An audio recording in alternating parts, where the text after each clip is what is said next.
Hi, I'm Gina DeLappa. Tell me if you find this ironic. Respect in the workplace is not exactly edgy, like right up there with look both ways before crossing the street. Of course. And yet, despite respect being the one thing employees most want and need, respect in the workplace is suffering. How do I know this? Well, I know it from the surveys I've read of employees worldwide. I know it from observation. And I know it from the emails I receive from bright, motivated employees trying their best to still care about their work, but day after day, they're suffering in silence. And here's the thing, if respect in the workplace is suffering, company performance is suffering. Thankfully, you can start to turn this around at your company today.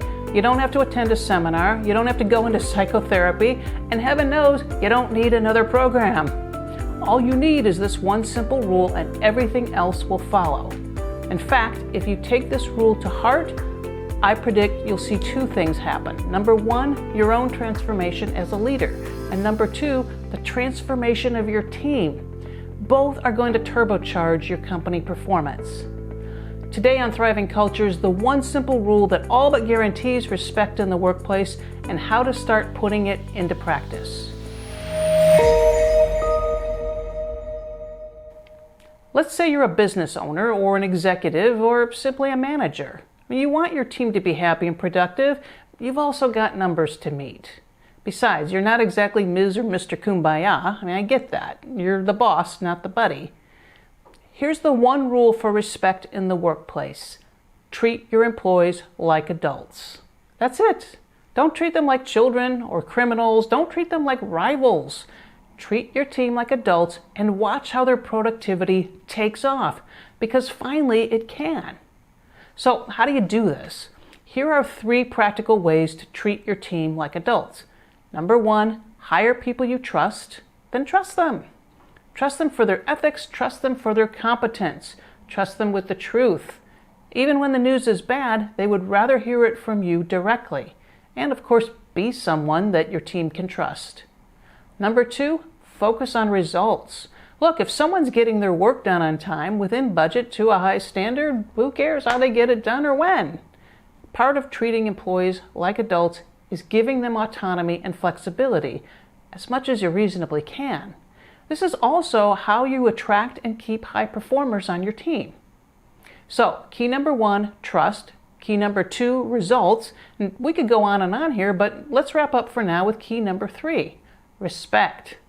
Now, I know that may sound strange, but the only way to build respect in the workplace is to show respect in everything you do. In the words of Stephen Covey, love is a verb, not a feeling. I think the same thing holds true for respect. If you really want to create a culture of respect, here's an exercise. I wasn't planning on adding this, but here goes. Ask your team, what does respect look like to you? Start a conversation. Find out what they need. Let them hear what you need from them. And if you want me to do this for you, get in touch. Oftentimes, I can say things to your team that you can't or would prefer not to, and your team can say things to me. In the end, you both win. So we'll wrap up for now with this. If you see your employees as adults, you'll find it easier to take an interest in their lives, to see their gifts and help them grow and develop, to give them meaningful compliments, and yes, constructive feedback when necessary. Now, here's the true test of respect.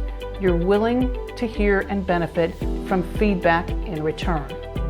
Now, by now you may be asking, why go through all that?